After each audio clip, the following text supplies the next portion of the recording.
책에서는 오래된 종이 냄새가 났다. 잉크와 시간과 수많은 사람들의 손때가 묻은 냄새. 나는 선배의 등 뒤로 보이는 빽빽하게 꽂힌 책들의 제목을 무심하게 읽어내렸다. 법의 정신, 역사란 무엇인가, 유라야. 이선우 선배가 내 귓가에 속삭였다. 그의 숨결이 뺨에 닿았다. 나는 시선을 내려 그의 눈을 보았다. 그의 눈은 다정함과 욕망으로 흐릿하게 번져 있었다. 그는 좋은 사람이었다. 적어도 내게는 그랬다. 그는 내 경계선을 넘지 않으려 항상 노력했으니까. 그가 다시 입술을 포개왔다. 나는 눈을 감지 않았다.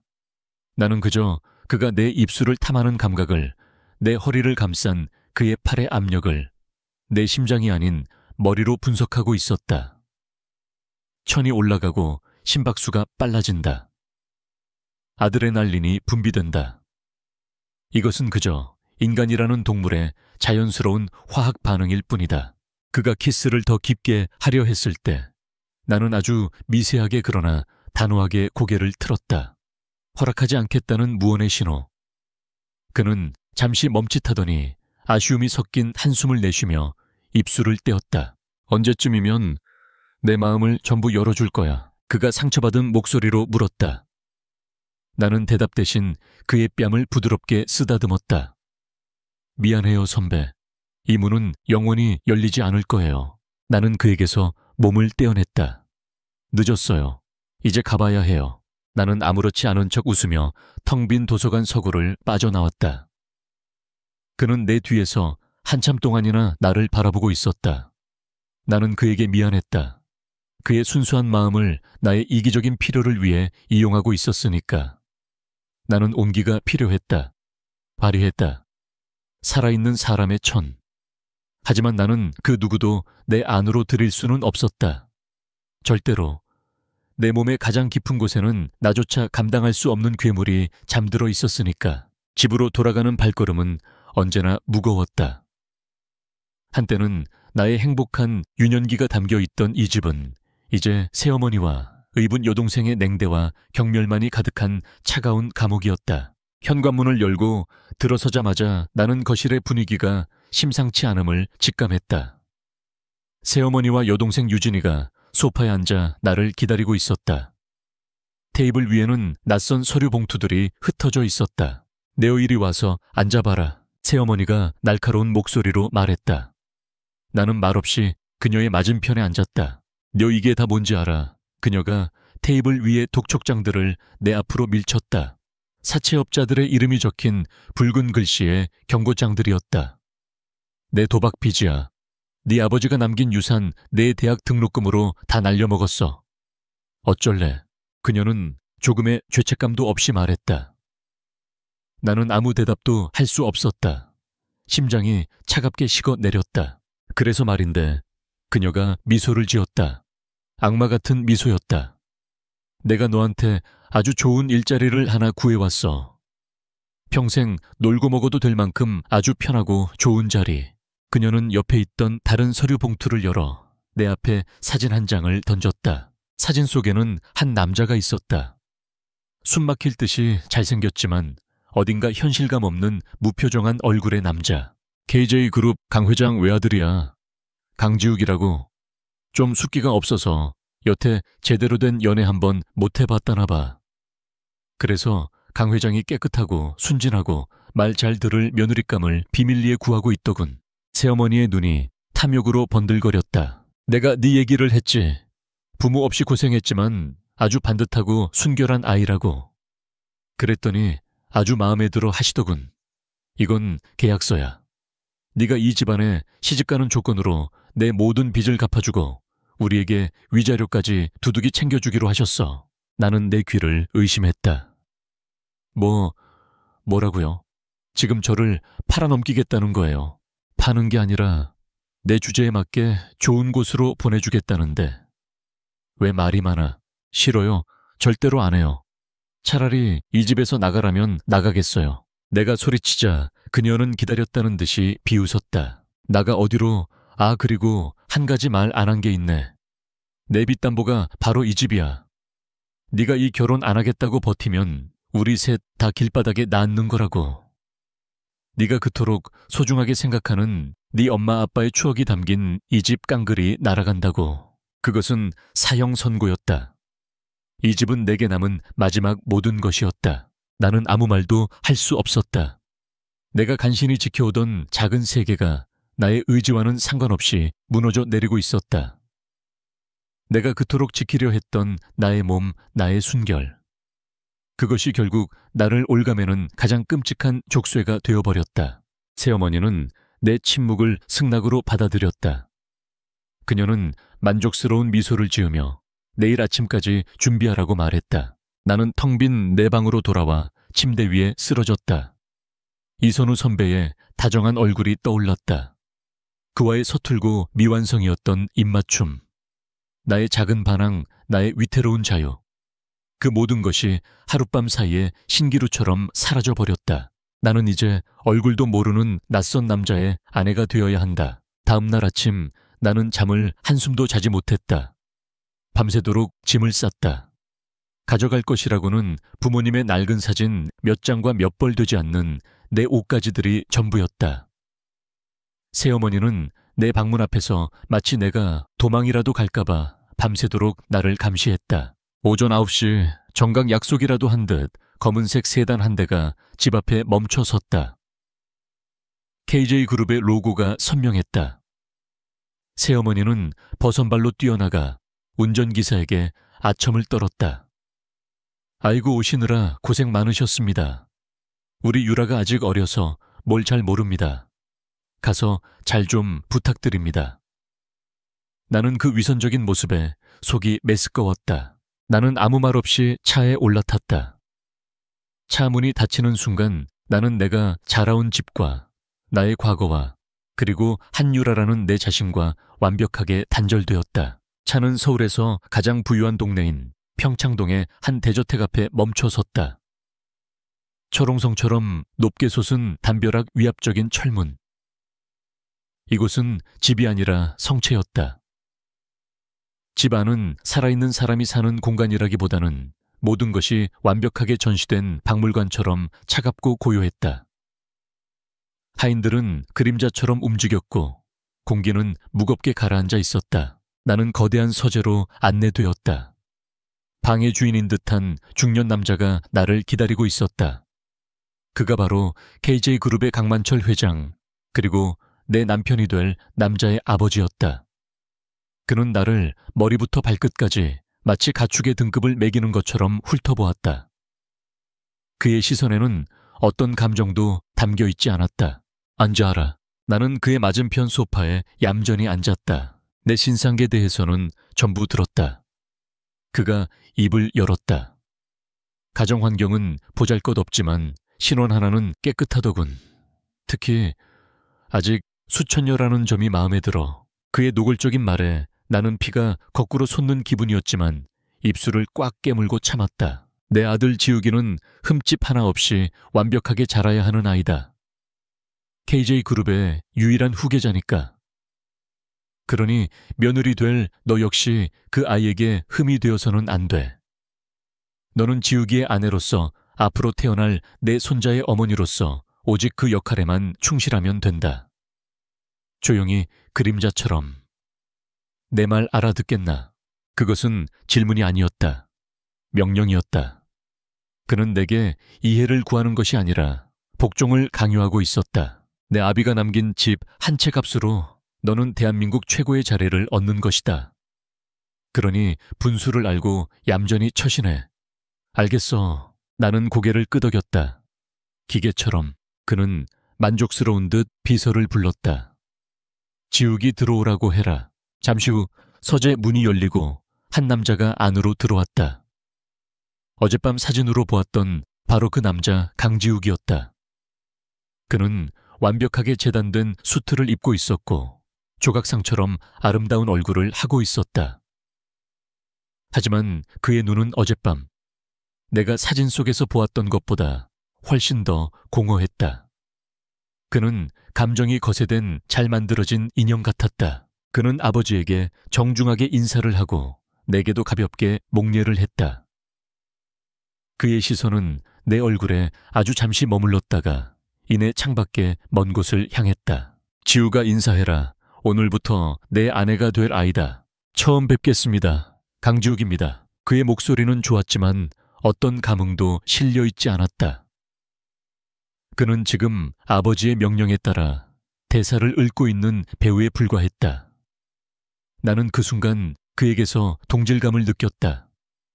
어쩌면 그도 나와 같은 이 거대한 감옥에 갇힌 또 다른 죄수일지도 모른다. 우리가 서로 대화를 나눌 틈도 없이 강 회장은 우리를 일으켜 세웠다. 시간 없다. 바로 변호사 사무실로 가서 서류 정리부터 하자. 모든 것이 일사천리로 진행되었다. 우리는 KJ그룹의 법무팀이 있는 초고층 빌딩의 한 회의실로 옮겨졌다. 변호사들이 우리 앞에 두툼한 계약서를 내밀었다. 그것은 혼인계약서이자 비밀 유지 서약서였다. 계약서의 내용은 잔인할 만큼 상세했다. 내가 강씨 집안의 며느리로서 지켜야 할 수십 가지 의무 조항들, 그리고 이 결혼에 대해 외부에 발설할 시 내가 감당해야 할 천문학적인 규모의 위약금 조항까지. 그것은 결혼이 아니었다. 그것은 완벽한 노예 계약이었다. 나는 떨리는 손으로 펜을 잡고 내 이름을 써넣었다. 라. 내 이름을 파는 순간이었다. 그도 내 옆에서 아무런 표정 변화 없이 자신의 이름을 기계처럼 써 내려갔다. 욱. 우리는 서로 눈도 마주치지 않았다.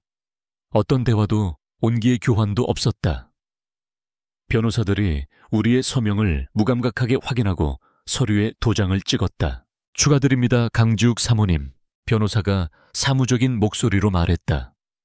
사모님이라는 호칭이 마치 무거운 족쇄처럼 내 어깨를 짓눌렀다. 나는 고개를 들어 내 옆에 앉은 남자를 보았다. 나의 남편. 그는 여전히 창밖의 텅 빈 하늘을 바라보고 있었다. 나는 마침내 부모님이 남겨주신 마지막 유산인 집을 지켜냈다. 그 대가로 나는 나 자신을 내 인생 전부를 팔아넘겼다. 변호사 사무실을 나온 후 우리는 또 다른 차에 올라탔다. 이번에 차가 향한 곳은 강 회장의 성체 같은 저택이 아니었다. 차는 서울 외곽의 한적하고 고급스러운 주택가로 들어섰다. 우리의 신혼집이라고 했다. 집은 거대하고 현대적이며 차가웠다. 미니멀리즘을 표방한 인테리어는 잡지 화보처럼 완벽했지만 사람의 온기라고는 조금도 느껴지지 않았다. 집 안에는 나이든 가정부 한 명만이 우리를 맞았다. 그녀는 우리에게 집 안을 간략하게 안내해주고는 저녁 식사 시간과 아침 기상 시간을 기계적으로 읊어주고는 유령처럼 사라졌다. 우리는 텅 빈 집에 단둘이 남겨졌다. 저녁 식사는 숨막히는 침묵 속에서 이루어졌다. 우리는 긴 식탁의 양끝에 앉아 서로를 쳐다보지도 않은 채 그저 식기를 부딪히는 소리만을 냈다. 음식은 최고급이었지만 나는 모래를 씹는 기분이었다. 식사가 끝나고 나는 2층의 침실로 안내되었다. 방은 집 전체의 축소판처럼 넓고 화려하고 텅 비어 있었다. 방 한가운데에 놓인 거대한 킹사이즈 침대가 마치 재물이라도 기다리는 재단처럼 불길하게 느껴졌다. CEO's 날밤. 나는 샤워를 하고 준비된 실크 잠옷으로 갈아입었다. 모든 것이 정해진 각본처럼 움직이고 있었다. 나는 침대 가장자리에 꼼짝도 않고 앉아 다가올 운명을 기다렸다. 몸이 돌처럼 굳어 있었다. 머릿속에서 잊고 싶었던 기억이 되살아났다. 16살의 어느 비 오는 밤이었다. 엄마가 돌아가신 후 아버지는 매일같이 술을 마셨다. 그날 밤 아버지는 유난히 취해 있었다.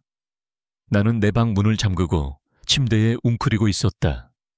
그때 방문 손잡이가 미친 듯이 흔들리기 시작했다.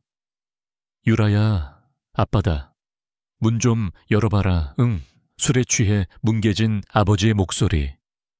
그 목소리는 다정하지 않았다. 그것은 낯선 짐승의 그르렁거림에 가까웠다. 나는 너무 무서워서 책상으로 방문을 막고 밤새도록 방구석에서 울며 떨었다. 그날 이후 나는 잠긴 문과 남자와 그리고 밤을 두려워하게 되었다. 똑똑 방문에서 노크 소리가 들렸다. 나는 비명을 지를 뻔한 것을 간신히 참았다. 심장이 목구멍까지 치솟는 기분이었다. 문이 열리고 강지욱이 안으로 들어왔다. 그는 샤워를 마친 듯 편안한 실내복 차림이었다. 그는 내게 다가오지 않았다. 그는 문가에 서서 어쩔 줄 몰라 하는 기색이 역력했다. 저기, 그가 입을 열었다.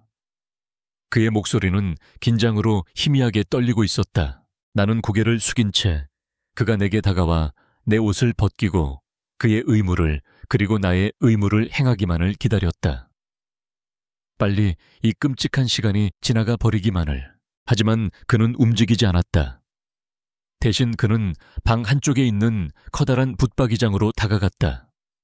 그는 장롱문을 열고 안에서 두툼한 이불과 베개를 꺼내기 시작했다.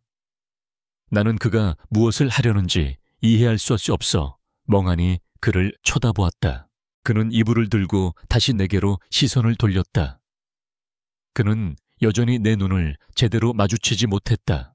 침대가 크니까 편하게 자요. 그가 중얼거리듯 말했다. 그리고는 내 예상을 완전히 벗어나는 다음 말을 덧붙였다. 나는 저기 거실 소파에서 잘게요. 나는 내 귀를 의심했다. 필요한 거 있으면 부르고 그럼 잘 자요. 그는 그 말을 끝으로 황급히 방을 빠져나갔다. 마치 이 공간에서 그리고 내게서 도망치기라도 하는 것처럼. 딸칵. 문이 닫히는 소리가 고요한 침실 안을 울렸다. 나는 한참 동안 그가 닫고 나간 문을 멍하니 바라보았다. 모든 것이 내가 상상했던 것과 달랐다. 나는 내 몸을 유린할 포식자를 기다리고 있었다. 하지만 내 앞에 나타난 것은 나만큼이나 이 밤을 두려워하는 겁에 질린 어린아이 같은 남자였다. 그는 강압적인 재벌 2세가 아니었다. 그는 그저 외롭고 서툰 소년이었다. 나는 천천히 침대 위로 올라갔다. 최고급 실크 이불은 부드러웠지만 어떤 온기도 느껴지지 않았다. 나는 이불을 목 끝까지 끌어당겼다. 이 거대하고 차가운 감옥의 간수는 내가 상상했던 괴물이 아니었다. 그는 나조차도 이해할 수 없는 훨씬 더 복잡하고 알 수 없는 존재였다. 나의 두려움은 사라지지 않았다. 그것은 그저 정체를 알 수 없는 혼란으로 모습을 바꾸었을 뿐이었다. 138두 낭저 tiếp tục chương 4. 우리의 결혼 생활은 세상에서 가장 길고 어색한 연극과도 같았다. 우리는 정해진 시간에 일어나 정해진 시간에 밥을 먹고 정해진 시간에 각자의 방으로 돌아갔다. 강지욱은 아침 9시부터 저녁 6시까지 서재에서 시간을 보냈다.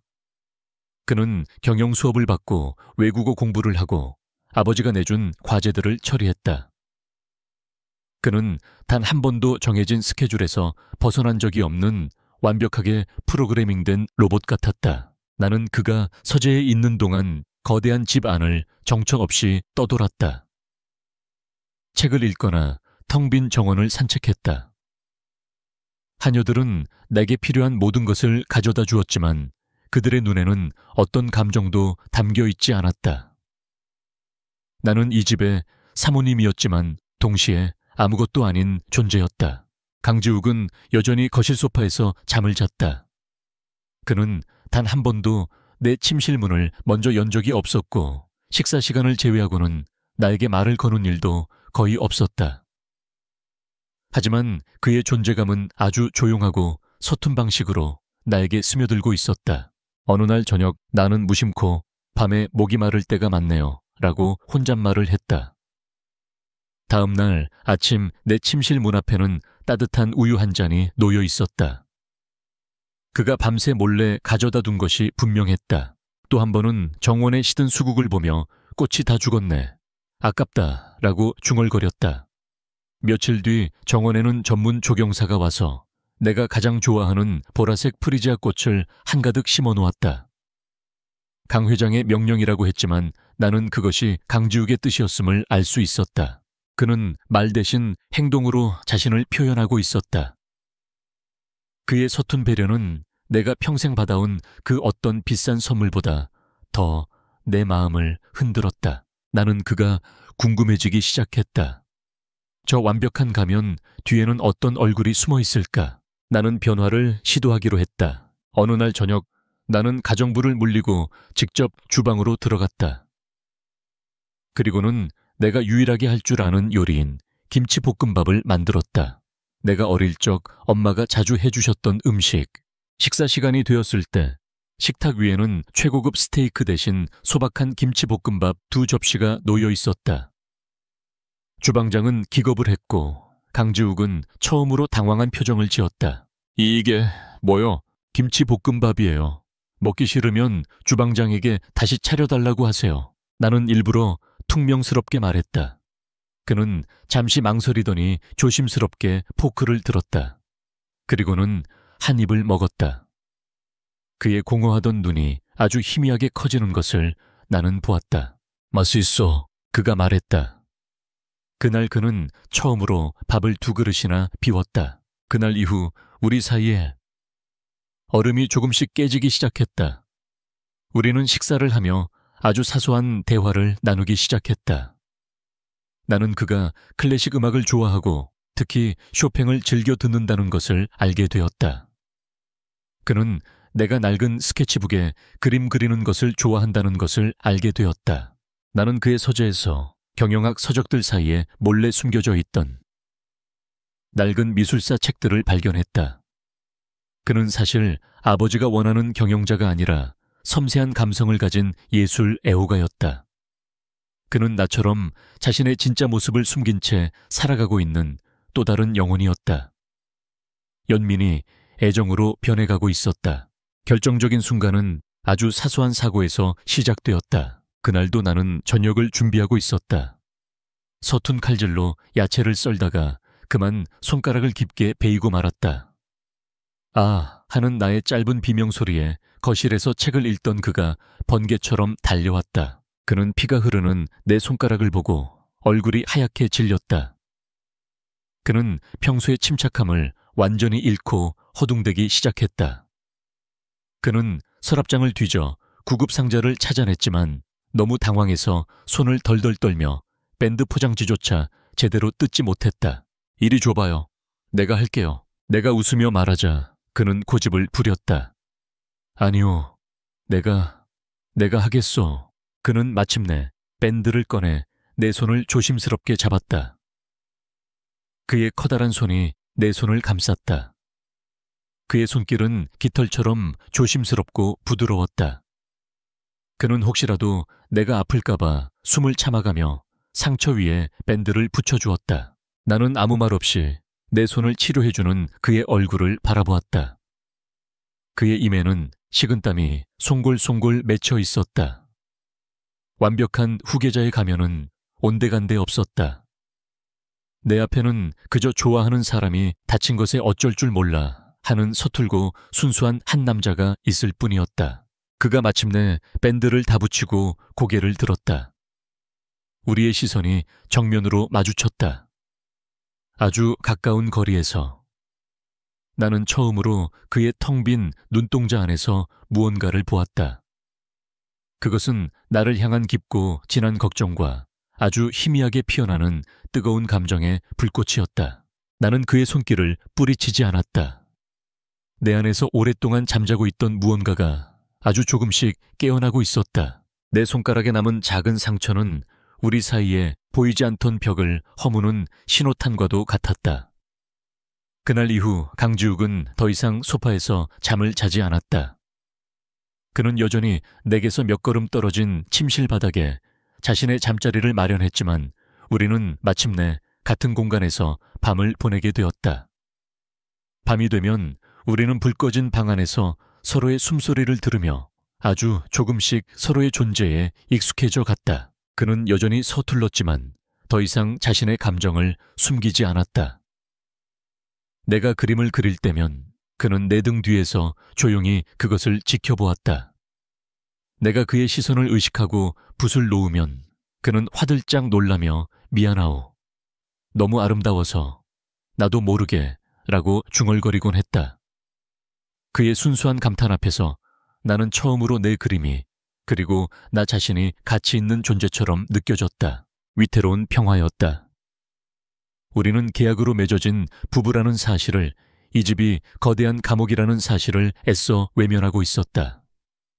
우리는 마치 세상에 단둘만 남겨진 아이들처럼 서로에게서 유일한 온기를 구하며 위태로운 낙원을 만들어가고 있었다. 그 낙원은 그의 아버지 강만철 회장의 등장과 함께 산산조각 났다. 그날 저녁 강 회장은 예고도 없이 우리의 신혼집을 찾아왔다.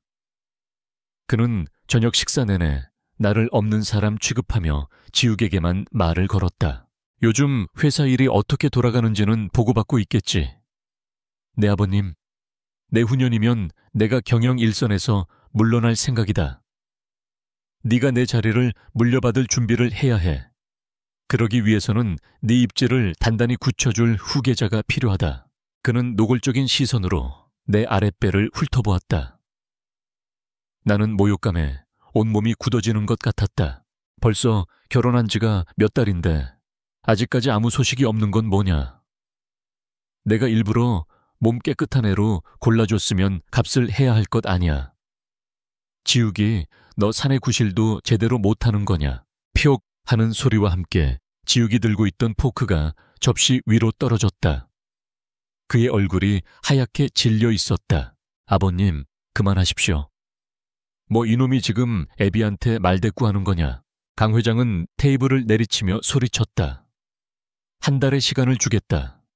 그때까지 내 아내 뱃속에 내 손주가 들어서지 않으면 너는 내 아들도 K여 이 그룹의 후계자도 될 자격이 없는 놈으로 알겠다.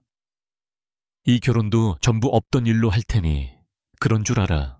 그는 그 말을 끝으로 경멸이 가득한 눈으로 우리를 한번 훑어보고는 집을 떠났다. 집 안에는 지독한 정적만이 남았다. 지욱은 고개를 숙인 채 주먹을 꽉 쥐고 있었다. 그의 어깨가 미세하게 떨리고 있었다. 그는 평생을 아버지의 꼭두각시로 살아왔다. 단 한 번도 아버지의 뜻을 거역해 본 적 없는 그에게 지금의 상황은 감당할 수 없는 모욕이자 압박이었을 것이다. 나는 그가 무너져 내리는 것을 더 이상 지켜보고만 있을 수 없었다. 그날 밤 나는 처음으로 나의 의지로 그의 잠자리에 다가갔다.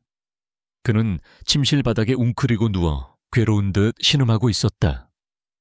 나는 그의 옆에 조용히 무릎을 꿇고 앉았다. 그리고는 떨리는 손을 뻗어 그의 등을 부드럽게 쓸어주었다. 그가 놀란 듯 돌아보았다. 그의 눈은 절망과 혼란으로 가득 차 있었다. 나는 아무 말도 하지 않았다. 나는 그저 그를 바라보며 희미하게 미소 지었다. 괜찮아요. 당신 혼자가 아니에요. 나는 천천히 그의 위로 몸을 숙여 그의 입술에 내 입술을 포겠다. 나의 첫 번째 온전한 의지가 담긴 입맞춤. 그는 잠시 굳어 있었다. 그러다 이내 아주 조심스럽게 서툴게 내게 응답했다. 그의 키스는 순수하고 깨끗했으며 슬펐다. 나는 그를 이끌고 침대 위로 올라갔다. 이것은 의무가 아니었다. 이것은 상처 입은 영혼에 대한 나의 위로이자 연민이었으며 그리고 애정이었다. 나는 그의 옷을 벗겼다. 그의 완벽한 몸은 마치 세상에 처음 나온 소년처럼 순수했다. 나는 그의 몸 구석구석에 입을 맞추었다. 당신은 더럽지 않다고, 당신은 소중한 존재라고 내 모든 진심을 담아 속삭였다. 그는 내 손길 아래에서 어쩔 줄 몰라 하며 가만히 몸을 맡기고 있었다. 그의 순수함이 내 안에 가장 깊은 곳에 잠들어 있던 두려움을 건드렸다. 아버지의 추악한 기억이 불쑥 고개를 쳐들었다. 나는 공포에 질려 몸을 떨었다. 그가 내 변화를 눈치챘다. 괜찮소. 내가 당신을 아프게 하는 거요. 그의 목소리가 걱정으로 떨렸다. 나는 고개를 저었다. 아니에요. 당신 때문이 아니에요.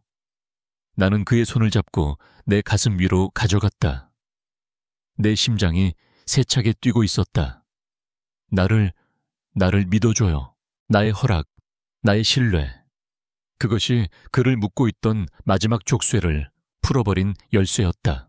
그의 눈빛이 변했다. 순수하고 겁먹었던 소년의 눈빛은 사라지고 그 자리에 내가 한 번도 본 적 없는 뜨겁고 원초적인 불꽃이 타오르기 시작했다. 그는 더 이상 내게 허락을 구하지 않았다. 그는 나를 뒤집어 자신의 아래에 눕혔다. 그의 움직임은 더 이상 서툴지 않았다. 그것은 본능적이고 강력했으며 거침없었다. 오랫동안 억눌려왔던 무언가가 그의 안에서 폭발하고 있었다. 그는 내 안으로 들어왔다. 처음 느껴보는 충만감과 함께 짜릿한 고통이 온몸을 관통했다. 나는 짧은 비명을 질렀다. 하지만 그것은 공포의 비명이 아니었다. 그것은 내 안의 괴물이 마침내 세상 밖으로 터져나오는 희열의 비명이었다. 그는 짐승처럼 내 안에서 움직였다. 그의 다정함은 사라지고 그 자리에는 나를 온전히 소유하려는 지독한 집착만이 남았다. 나는 그의 움직임에 맞춰 흔들리며 그의 등과 어깨를 손톱으로 핥히었다. 아팠지만 이상하게도 싫지 않았다. 나는 처음으로 내가 누군가의 소유가 되는 것에 희열을 느끼고 있었다. 나는 그의 폭풍 속에서 기꺼이 난파당하고 있었다. 절정의 순간 그는 내 이름을 부르짖었다. 그것은 애원이 아닌 포효에 가까웠다. 그의 모든 것이 내 안에서 터져 나왔다. 나는 그의 품에 안겨 격렬한 쾌감의 파도 속에서 정신을 잃었다. 한참 뒤 나는 그의 팔을 베고 누워 거친 숨을 몰아쉬었다. 내 옆에 누워있는 남자는 더 이상 내가 알던 강지욱이 아니었다. 순진한 왕자님의 가면이 벗겨지고 그 안에서 오랫동안 잠들어 있던 굶주린 야수가 마침내 깨어난 것이다. 그리고 그 야수를 깨운 것은 바로 나였다. 다음 날 아침 나는 낯선 남자의 품에서 눈을 떴다. 밤새 나를 집요하게 파고들던 열기는 사라졌지만 그의 팔은 여전히 나를 감옥처럼 단단히 끌어안고 있었다. 나는 조심스럽게 몸을 빼내려 했지만 그가 잠결에 나를 더욱 힘껏 올가매었다.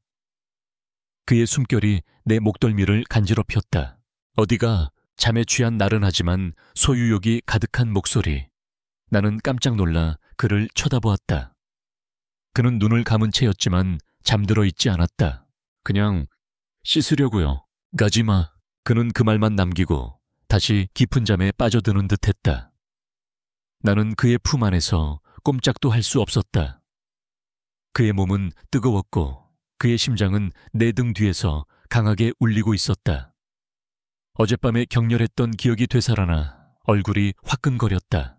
그날 이후 모든 것이 변했다. 강지욱은 더 이상 예전의 강지욱이 아니었다. 순수하고 서툴렀던 소녀는 온데간데 없었다.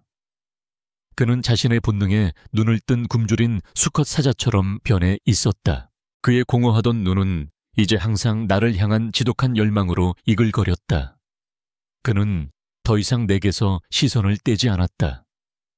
내가 책을 읽을 때도 정원을 산책할 때도 심지어 하녀들과 이야기를 나눌 때조차 그의 시선은 집요하게 나를 쫓아다녔다. 마치 내가 자신의 유일한 먹잇감이라도 되는 것처럼 그는 더 이상 침실 바닥에서 자지 않았다. 그는 당연하다는 듯이 내 옆자리를 차지했다.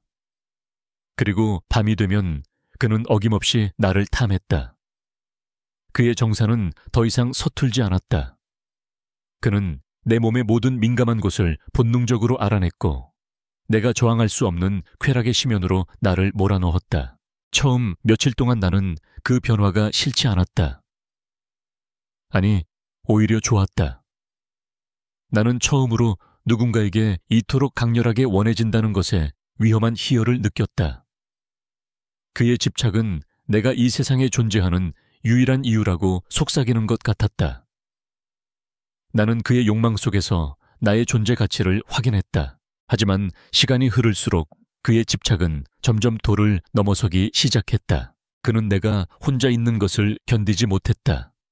내가 그림을 그리는 동안에도 그는 내 옆에 앉아 내가 다른 생각을 하지 못하도록 끊임없이 나를 만지고 입을 맞추었다.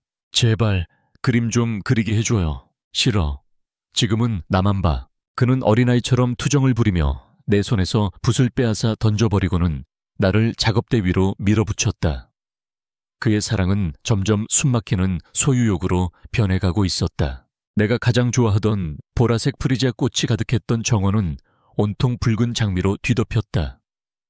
장미는 열정적인 사랑을 의미한다고 하더군. 그가 내게 장미 한 송이를 꺾어주며 말했다. 나는 그 붉은색이 마치 그의 소유욕을 상징하는 것 같아 섬뜩했다. 나는 두려워지기 시작했다. 내가 사랑에 빠졌던 서툴고 다정했던 남자는 어디로 사라진 걸까? 내 앞에 있는 이 남자는 나를 자신의 욕망을 채우기 위한 인형으로만 여기는 또 다른 폭군처럼 느껴졌다. 어쩌면 그는 그의 아버지와 똑같은 종류의 인간일지도 모른다. 나는 그에게서 거리를 두려 애썼다. 오늘 밤은 피곤해서 먼저 잘게요. 나는 그를 피해 서둘러 침실로 도망쳤다. 하지만 그는 내 뒤를 따라 들어와 내가 눕기도 전에 나를 벽으로 밀어붙였다. 왜 나를 피하는 거지? 그의 목소리는 낮고 위험하게 울렸다. 아니에요. 그냥 정말 피곤해서. 교진말. 그는 내 턱을 붙잡고 억지로 그의 눈을 보게 했다. 그의 눈동자 안에는 상처받은 짐승의 분노가 소용돌이치고 있었다. 내가 싫어졌어 말해. 내가 당신을 만족시켜주지 못하는 거냐고. 그런 거 아니에요. 제발 이러지 마요. 무서워요. 무쇠없다는 내 말에 그의 눈이 흔들렸다. 그는 아주 잠시 예전에 상처받기 쉬운 소년의 얼굴을 했다. 하지만 그것도 잠시. 그의 눈은 다시 차가운 집착으로 번들거렸다. 무서워. 나는 당신을 사랑하는 것뿐이야. 당신이 내 전부니까. 당신 없이는 나는 다시 텅 빈 껍데기로 돌아가 버릴 거라고. 그러니 나를 떠날 생각은 꿈도 꾸지 마. 그는 내 입술을 거치게 집어삼켰다. 그것은 키스가 아니었다. 그것은 자신의 소유권을 주장하는 맹수의 낙인이었다. 나는 저항을 포기했다. 그의 품에 안겨 그의 격렬한 움직임에 몸을 맡기면서 나는 절망적인 사실을 깨달았다. 나는 괴물을 깨워버렸다. 그리고 이제 그 괴물은 나를 자신의 동굴 안에 영원히 가두려 하고 있었다. 내가 그토록 벗어나고 싶었던 감옥보다 훨씬 더 달콤하고 잔인한 감옥 속으로 야수는 더 이상 잠들지 않았다. 나의 순종은 그의 집착에 불을 붙이는 기름과도 같았다. 내가 그의 뜻을 따르면 따를수록 그는 나를 더욱더 강하게 올가매었다. 그는 내가 혼자 외출하는 것을 금지했다. 내가 유일하게 갈 수 있는 곳은 병원에 계신 할머니를 뵈러 갈 때뿐이었는데 그때마다 그는 거대한 그림자처럼 나를 따라 나섰고 차 안에서 내가 돌아오기를 기다렸다. 그는 나의 모든 것을 통제하려 했다. 내가 입는 옷, 내가 읽는 책, 내가 통화하는 사람들까지. 그는 내게 최고급 물건들을 선물했지만 그것들은 선물이 아니었다. 그것은 내가 자신의 소유물임을 과시하는 징표와도 같았다. 이건 사랑이 아니야. 어느 날 밤 나는 그의 품에 안겨 용기를 내어 말했다. 이건 집착이에요. 그는 내 말을 이해하지 못했다. 아니, 이해하려 하지 않았다. 그는 그저 내 뺨에 키스하며 속삭였다.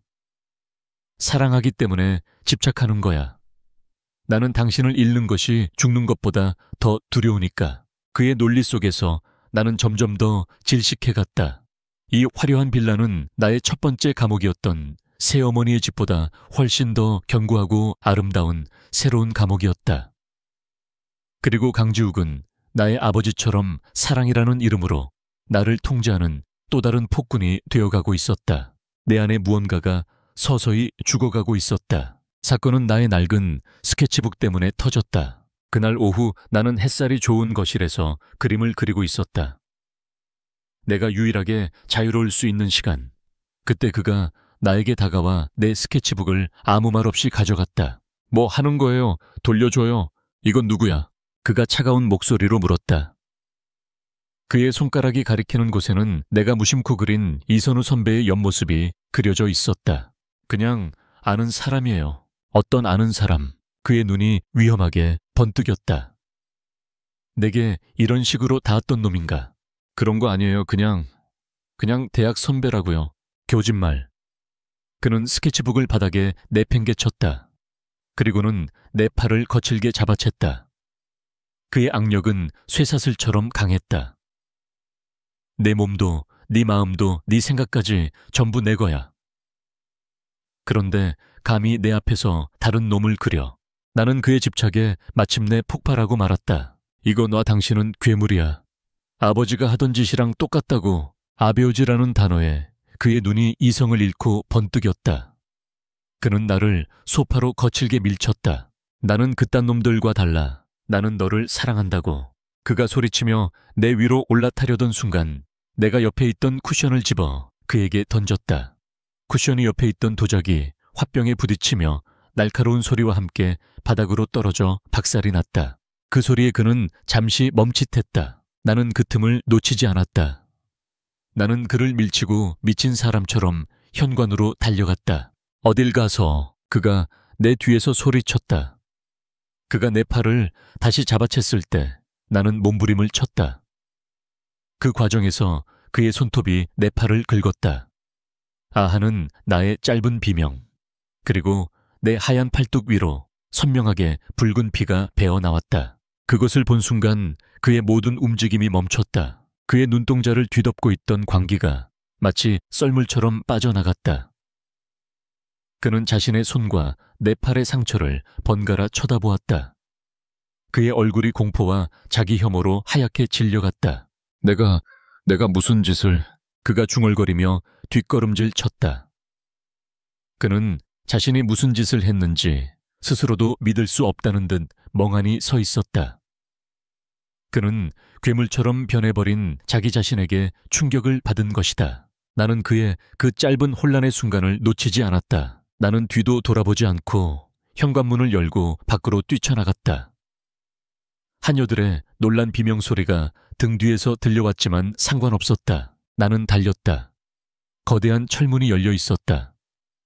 나는 긴 진입로를 따라 미친 듯이 달렸다. 어디로 가야 할지 아무런 계획도 없었다. 하지만 단 한 가지는 확실했다. 나는 더 이상 그 누구의 인형으로도 그 누구의 소유물로도 살지 않을 것이다. 내 팔의 상처에서 흐르는 피가 뜨겁게 느껴졌다. 그것은 고통의 증거인 동시에 나의 해방을 알리는 신호탄이었다. 나는 버스를 탔고 기차를 탔다. 내가 가진 약간의 현금을 전부 털어 최대한 멀리, 최대한 아무도 나를 찾을 수 없는 곳으로 향했다. 나의 목적지는 동해의 작은 바닷가 마을이었다. 엄마가 돌아가시기 전 마지막으로 함께 여름을 보냈던 곳, 내 기억 속에서 유일하게 따뜻하고 행복했던 장소. 나는 그곳에서 작은 민박집 방을 하나 얻고 근처의 낡은 서점에서 아르바이트를 구했다. 나는 다시 아무도 아닌 존재가 되었다. 낮에는 책먼지를 털고 저녁에는 텅 빈 백사장을 걸었다. 며칠 동안은 위태로운 평화가 찾아왔다. 나는 자유로웠다. 하지만 밤이 되면 어김없이 그의 얼굴이 떠올랐다. 나를 괴물처럼 몰아붙이던 그의 집착 어린 얼굴이 아니었다. 내가 다쳤을 때 어쩔 줄 몰라 하며 허둥대던 그의 얼굴. 내가 끓여준 김치볶음밥을, 세상에서 가장 맛있는 음식인 약 먹던 그의 얼굴. 서툴고 순수하고 외로웠던 소년의 얼굴. 나는 그를 증오해야 마땅했지만 그럴 수가 없었다. 내 마음은 두려움과 연민과 그리고 지워지지 않는 그리움으로 뒤엉켜 있었다. 그를 다시 발견한 것은 일주일이 지난 후였다. 서점 창밖으로 낯익은 실루엣이 보였다. 강지욱이었다. 그는 값비싼 수트 대신 구겨진 면바지와 낡은 스웨터를 입고 있었다. 며칠 동안 잠도 면도도 제대로 하지 못한 듯 그의 얼굴은 수척했다. 그는 나를 찾아온 것이 아니었다. 그는 그저 길 건너편 방파제에 앉아 하염없이 바다만 바라보고 있었다. 그는 다음 날도 그 다음 날도 같은 자리에 나타났다. 그는 내게 다가오지 않았다. 그는 그저 멀리서 내가 일하는 모습을 지켜볼 뿐이었다. 그의 모습은 마치 길을 잃고 주인을 기다리는 상처 입은 거대한 짐승 같았다. 나는 더 이상 그를 외면할 수 없었다. 그날 저녁 나는 서점 문을 닫고 그가 있는 방파제로 향했다. 그가 나를 보고 놀란 듯 자리에서 일어섰다. 우리는 한참 동안 아무 말 없이 서로를 바라보았다. 그의 눈은 내가 한 번도 본 적 없는 깊은 절망감으로 가득 차 있었다. 내가 먼저 입을 열었다. 여긴 어떻게 알았어요? 온 세상을 다 뒤져서라도 당신을 찾아야만 했으니까. 그의 목소리는 모래처럼 까칠했다. 나는 그의 앞에 섰다. 그리고 그의 뺨을 어루만져주고 싶은 충동을 간신히 참았다. 왜 온 거예요? 나를 다시 그 감옥으로 끌고 가려고요. 내 말에 그의 얼굴이 무너져 내렸다. 그는 내 앞에서 그렇게 강하고 완벽해 보였던 남자는 어린아이처럼 무릎을 꿇었다. 그리고 내 손을 붙잡았다. 그의 손은 차갑게 떨리고 있었다. 아니요. 그가 고개를 저었다. 내가 괴물이었어. 당신 말이 맞았어. 그의 눈에서 눈물이 떨어져 내렸다. 나는 평생을 아버지의 인형으로 살았어. 그가 털어놓기 시작했다. 그의 목소리는 고통으로 가득 차 있었다. 내 어머니는 자유로운 영혼을 가진 화가였지. 아버지는 그런 어머니를 사랑했지만 자신의 통제 안에 가두려 했어. 결국 어머니는 그 숨막히는 삶을 견디지 못하고 우리를 떠났어. 나는 숨을 죽인 채 그의 고백을 들었다. 게리, 그 후로 아버지는 내가 어머니처럼 나약한 인간이 될까봐 두려워했어. 그는 내 모든 감정을 본능을 억압하고 통제했지. 슬픔도 기쁨도 분노도 어떤 감정도 표현하는 것을 허락하지 않았어. 나는 완벽하고 텅 빈 후계자로 길러졌어. 그는 내 손을 더욱 꽉 잡았다. 그런데 당신을 만났어. 당신과 함께했던 그 밤. 내 안에 갇혀있던 진짜 내가 처음으로 세상 밖으로 터져 나온 거요. 수십 년 동안 억눌려왔던 모든 감정들이 한꺼번에 폭발한 거야. 나는 그 감정들을 어떻게 다뤄야 할지 몰랐어. 나는 사랑하는 법을 배운 적이 없어. 내가 아버지에게서 본 유일한 사랑의 방식은 집착하고 통제하고 소유하는 것뿐이었으니까. 그는 흐느끼기 시작했다. 나는 당신을 사랑하는 방법을 몰라서 당신을 괴물처럼 아프게 했어. 내가 내 아버지와 똑같은 괴물이 되어버린 거요. 그는 내 앞에 엎드려 용서를 구했다. 제발 나를 버리지 마시오. 나는 어떻게 해야 할지 모르겠어. 사랑하는 법을 알려주시오. 제발 나를 인간으로 만들어주시오. 나는 그의 앞에 주저앉아 그의 떨리는 등을 끌어안았다. 그는 더 이상 나를 가두려던 괴물이 아니었다. 그는 나처럼 부모의 상처 아래에서 길을 잃은 또 다른 가여운 영혼일 뿐이었다. 그의 광기 어린 집착은 사랑의 표현 방식이 아니었다. 그것은 태어나서 처음으로 빛을 발견한 사람이 그 빛을 잃을까봐 두려워 절박하게 울부짖는 처절한 비명소리였다. 나는 그의 귓가에 속삭였다. 내가 가르쳐 줄게요. 사랑하는 방법을. 그리고 당신도 나에게 가르쳐줘요. 다시 누군가를 믿는 방법을. 우리는 차가운 바닷바람 속에서 서로의 상처를 부둥켜 안았다. 우리는 더 이상 서로를 치유하는 사람과 치유받는 사람이 아니었다. 우리는 함께 사랑이라는 가장 어렵고 위대한 과제를 배워나가기로 약속한 유일한 동반자였다. 바닷가 마을에서의 시간은 상처 입은 두 영혼이 서로를 보듬는 조심스러운 치유의 과정이었다. 강지욱은 사랑하는 법을 배우고 있었다. 그는 더 이상 나를 소유하려 하지 않았다. 그는 내게 질문했고 내 대답을 기다려 주었으며 내가 허락하기 전까지는 결코 선을 넘지 않았다. 그의 노력 속에서 나는 다시 그를 믿는 법을, 그리고 나 자신을 여는 법을 배우고 있었다. 우리는 서울로 돌아가지 않았다. 우리는 마치 세상의 끝에 있는 듯 단 그 작은 마을에서 우리만의 시간을 보냈다. 하지만 폭군은 자신의 소나기에서 벗어난 장난감을 결코 용서하지 않는 법이었다. 그날 오후 우리가 머물던 작은 민박집 앞으로 검은색 세단 여러 대가 멈춰 섰다. 차에서 내린 것은 아버지의 경호원들보다 훨씬 더 냉혹하고 위압적인 분위기를 풍기는 남자들이었다. 강만철 회장의 사람들이었다. 그들의 목적은 지욱이 아니었다. 그들은 나를 잡으러 온 것이었다. 한유라 씨, 팀장으로 보이는 남자가 내게 다가왔다. 회장님의 명령입니다. 저희와 함께 가주셔야겠습니다. 그들이 내게 손을 뻗으려던 순간 지욱이 내 앞을 막아섰다. 그의 등은 그 어느 때보다 넓고 단단했다. 그는 평생을 복종해온 아버지의 명령을 처음으로 정면으로 거역하고 있었다. 안 돼. 그의 목소리는 낮고 차분했지만 그 안에는 강철 같은 의지가 담겨 있었다. 이 사람은 내 아내요. 내 허락 없이는 머리카락 한 올도 건드릴 수 없어. 남자들이 잠시 주춤했다. 지욱은 그들의 눈을 똑바로 쳐다보며 차갑게 말했다. 아버지께 전해 한유라를 건드리는 것은 곧 내게 전쟁을 선포하는 것이라고. 남자들은 결국 아무것도 하지 못한 채 물러갔다. 하지만 이것은 끝이 아니었다. 이제 막 진짜 전쟁이 시작된 것이다. 우리는 그날 밤 서울로 돌아왔다.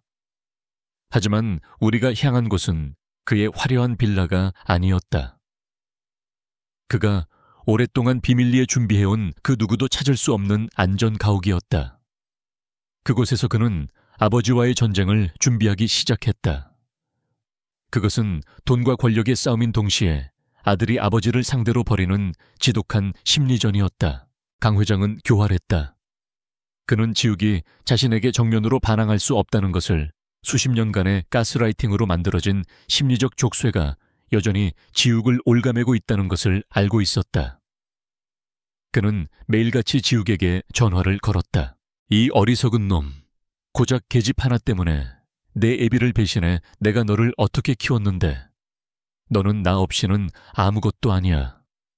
당장 그년을 버리고 내게 돌아와. 마지막 기회다. 아버지의 목소리를 들을 때마다 지욱의 눈은 흔들렸다. 그의 안에서 평생을 억눌려 살아온 순종적인 아들과 나로 인해 깨어난 자유로운 남자가 처절하게 싸우고 있었다. 나는 더 이상 그가 혼자 싸우도록 내버려 둘 수 없었다. 그날도 강 회장과의 통화가 끝난 후 지욱은 창가에 서서 괴로운 듯 머리를 감싸 쥐고 있었다. 나는 그의 등 뒤로 다가가 조용히 그를 끌어안았다. 당신은 더 이상 그 사람의 인형이 아니에요. 내가 속삭였다. 당신은 강지욱이야. 내가 사랑하는 남자. 당신은 약하지 않아요. 당신이 느끼는 모든 감정들은 당신이 살아있다는 증거예요. 두려워하지 마요. 그는 내 품에 기대 어린아이처럼 떨었다. 나는 그의 상처를 나의 온기로 감싸주었다. 나는 그의 연약함을 나의 단단함으로 지탱해 주었다. 나의 지지는 그에게 마지막 용기를 주었다. 며칠 뒤 KJ그룹의 긴급 이사회 소집 공고가 떴다. 안건은 회장 해임 및 변경이었다. 강지욱이 아버지에게 던진 마지막 승부수였다. 이사회 당일 그는 전쟁터에 나가는 장수처럼 비장했다. 나는 그의 넥타이를 매주며 그의 뺨에 입을 맞추었다. 나는 여기서 당신을 기다리고 있을게요. 그는 이사회에서 지난 수십 년간 강 회장이 저질러온 모든 비리와 불법적인 경영 방식을 폭로했다. 그가 오랫동안 비밀리에 모아온 증거들이었다. 그리고 자신의 정신과 진료 기록까지 공개하며 아버지가 자신을 어떻게 심리적으로 학대하고 통제해왔는지까지 전부 털어놓았다. 결과는 그의 압도적인 승리였다. 이사들은 등을 돌렸고 강만철 회장은 자신의 제국에서 비참하게 쫓겨났다. 모든 것이 끝난 후 그는 기자들에게 둘러싸여 있었다. 그는 그 자리에서 담담하게 자신의 입장을 밝혔다. 그리고 마지막으로 이렇게 말했다. 제가 오늘 이 자리에 설 수 있었던 것은 제 아내 덕분입니다. 그녀는 제게 진짜 용기가 무엇인지 그리고 진짜 사랑이 무엇인지를 가르쳐 주었습니다. 그는 수많은 카메라를 뚫고 내게로 걸어왔다. 그리고는 온 세상이 지켜보는 앞에서 내게 깊고 부드럽게 키스했다. 그것은 한 남자가 자신의 영혼을 되찾았음을 알리는 승리의 선언이었다. 그리고 나는 그 위대한 전쟁의 유일한 전리품이자 영원한 동반자였다. 강만철 회장의 시대는 그렇게 막을 내렸다. 아버지를 왕좌에서 끌어내린 아들. 세상은 강지욱을 냉혹한 야심가라고 불렀지만 나는 그가 얼마나 큰 용기를 냈는지, 그 과정에서 얼마나 많은 피를 흘렸는지 알고 있었다. 그는 아버지를 법적으로 처벌하는 대신 모든 경영권을 박탈하고 해외에 한적한 요양원으로 보내는 것을 선택했다. 그것이 아들로서 그가 할 수 있는 마지막 연민이자 가장 완전한 결별이었다. 그는 KJ그룹의 새로운 회장이 되었다. 하지만 그는 예전의 꼭두각시도 나를 집착하던 괴물도 아니었다. 그는 자신의 상처를 정면으로 마주하고 그것을 극복해낸 온전한 한 명의 남자가 되어 있었다. 그는 이전보다 훨씬 더 강하고 자신감 넘치면서도 타인의 아픔을 이해할 줄 아는 리더가 되었다. 우리는 우리의 첫 번째 감옥이었던 그 거대하고 차가운 빌라로 돌아왔다. 하지만 이제 그곳은 더 이상 예전의 모습이 아니었다. 우리는 집을 우리의 색깔로 채워나갔다. 텅 비어있던 벽에는 내가 그린 강렬하고 자유로운 색채의 추상화들이 걸렸다. 그의 서재에는 경영학 서적 대신 그가 사랑하는 미술사 책들과 클래식 음반들이 채워졌다. 정원의 붉은 장미들은 내가 좋아하는 보라색 프리지아로 모두 교체되었다. 집 안에는 이제 딱딱한 소독약 냄새 대신 은은한 꽃향기와 커피 냄새, 그리고 우리의 웃음소리가 가득했다. 그날 밤 우리는 우리의 침실에서 서로를 마주보았다. 그의 눈은 여전히 나를 향한 뜨거운 열망으로 불타고 있었다. 하지만 그 불꽃은 더 이상 나를 두렵게 하지 않았다. 그것은 나를 태워버릴 듯한 광기의 불꽃이 아니라 나의 영혼까지 녹여버릴 듯한 따뜻하고 강렬한 사랑의 불꽃이었으니까. 그는 내게 다가와 내 뺨을 부드럽게 감쌌다. 그의 손길은 여전히 소유욕이 가득했지만 그 안에는 깊은 존경과 애틋함이 담겨 있었다. 유라야, 그가 내 이름을 불렀다. 오늘 밤은 내가 어떻게 해주길 원해? 그는 처음으로 나에게 질문을 했다. 그는 더 이상 자신의 욕망을 내게 강요하지 않았다. 그는 나의 욕망을 궁금해하고 그것을 채워주고 싶어 했다. 나는 그의 질문에 미소와 함께 입맞춤으로 대답했다. 그날 밤 우리의 사랑은 이전과는 다른 차원의 것이었다. 그의 격렬함은 여전했지만 그 안에는 나를 배려하는 다정함이 녹아 있었다. 나의 순종은 더 이상 두려움에서 비롯된 것이 아니었다. 그것은 이 남자를 온전히 믿고 내 모든 것을 기꺼이 내어주는 완전한 신뢰의 표현이었다. 우리는 서로의 몸을 그리고 영혼을 탐험했다.